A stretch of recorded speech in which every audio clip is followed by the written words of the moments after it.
So my friends come over every Friday night. We have a little get together at 6 o'clock, and I always try and think of something to cook.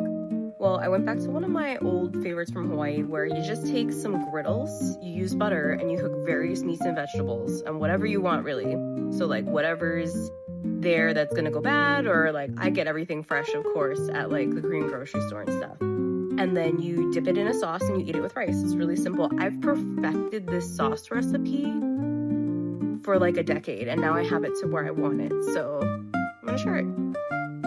So here's what I got for our night. I got some baby broccolinis, chopped and washed those up, some baby bok choy, some Napa cabbage. We have some beach mushrooms I got from Trader Joe's, some king oyster mushrooms. I also had enoki mushrooms were on a separate plate, chopped up some zucchini. You can really get creative with it, just whatever you like. And right here we got some of these shabu shabu meats from Costco. And they're perfect because they're thinly sliced, they're reasonably priced, they're frozen, so you can take it out whenever you want. I tried cooking it just straight frozen like this with the pork, and I feel like putting it in the refrigerator or just letting it defrost for a little bit is better because it's not as watery with the butter. So I would definitely take it out and let it defrost in the fridge for like a couple of hours right before you have people come over. Onions are definitely a must. Here is my sake soaked shrimp. Here's the recipe right here. Soaked that for a few hours in the fridge. I had some Portuguese sausage from Costco, so I chopped that up.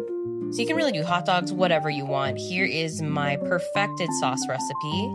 You cook that to a boil, and then you let it cool down, put it in little cups to dip it in. Here's our setup. We have our plates. There's the enoki mushrooms. We have two of, just cheap griddles that you can find, but the better griddle, it's gonna have better heat. So we had some rice cakes there. I think that's everything we got there. Yeah, there's the sausages.